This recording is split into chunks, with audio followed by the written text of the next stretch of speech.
তো এরকম অবস্থা ক্রাইটেরিয়ার মধ্যে আমাকে এগোতে হয়েছে এবং নির্বাচন আমার একটা ইচ্ছা ছিল, আল্লাহ তুমি আমাকে তৌফিক দাও। আল্লাহ প্রত্যেকদিন দুরাকাত আলাদা নামাজ পড়ছে, আল্লাহ সুস্থ সুন্দর অবাধ নিরপেক্ষ একটা নির্বাচন দিতে চাই। আপনারা জানেন আমার দলের আমার ওই এই কুশনের মধ্যে অনেকে নির্বাচনে দাঁড়িয়েছি, সবার আলাদা আলাদা মেম্বার, ভাল লাগার লোকগুলো আমাকে এটা নিবেন, ওর এটা নিবেন। আমার মাথা খারাপ, আমার মাথা খারাপ, কিভাবে কি করি না করি।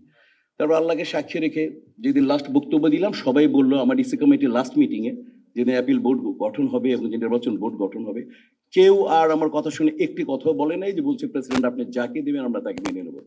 তখন আমার ভিতর থেকে আমার দেখা যাদেরকে আমি মনে করি যে এরা সজ্জন ব্যক্তি, এরা চলচ্চিত্রের অংশ, এরা চলচ্চিত্রের অবিচ্ছেদ্য অংশ, ওইখান থেকে আমি বেছে নেই। আমি আগে অ্যাপিল বোর্ডে যাই, অ্যাপিল বোর্ডে আমার শ্রদ্ধেয় বাবা সমতুল্য কাজী হায়াত, অ্যাপিল বোর্ডের শ্রদ্ধেয় আমার ডাইরেক্ট বাবা চটকু আহমেদ এবং বাদল খন্দর ভাইকে আমি নির্বাচিত করি। দেন চলে আসি যে নির্বাচন কমিশন বোর্ড, ভেরি ইম্পর্টেন্ট। দেখেছেন এর আগে আলোচনা সমালোচনা হয়েছে, ওইখান থেকে আমি বেছে নিই লিবু ভাইকে, আমার বন্ধু খোরশেদকে এবং আমার বড় ভাই নিশানকে। তারপর ইনশাল্লাহ আমরা সবাই মিলে প্রতিটা নিয়ত মিটিং করি, প্রতিটা কিভাবে সুন্দর করা যায়।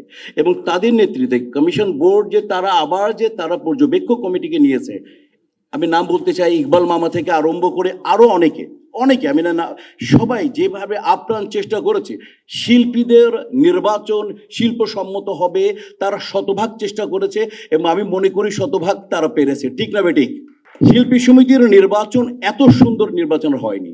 হ্যাঁ, আপিল বোর্ডকে একজন আপিল করেছে, করতেই পারে, সংবিধানে ছিল, এবং আপিল বোর্ড সেটা কাউন্ট করে তাকে দেখিয়ে দিয়েছে, সেটা মেনেও নিয়েছে। তাই আমি জানাই ইনশাল্লাহ আজকে যারা জয়লাভ করেছে এবং যারা জয়লাভ করতে পারেনি সবাইকে আমার হৃদয় নিংড়ানো শুভেচ্ছা ভালোবাসা।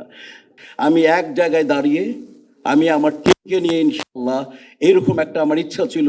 আমি নেতা কীরকম আমি জানি না, ক্ষমতা আপনি আমাকে দিয়েছিলেন, কিন্তু ক্ষমতা হস্তান্তর করা অত্যন্ত গুরুত্বপূর্ণ আমি বিশ্বাস করি। এবং আমি শতভাগ ইমানের সাথে বলতে পারি যেই ক্ষমতা দুজনের কাছে গিয়েছে, শিবা আমার ভাই, জয় আমার সন্তান, ইনশাল্লাহ এদের কাছ থেকে আপনারা ভালো নেতৃত্ব পাবেন, এটুকু আমার বিশ্বাস।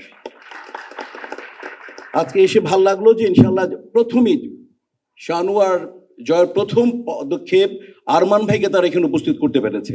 That's a great achievement. Arman ভাইকে ধন্যবাদ। আরমান ভাই থাকতে যে কোনো সময় আসবে, যে কোনো সময় বক্তব্য দেবে, উনি আমার সিনিয়র।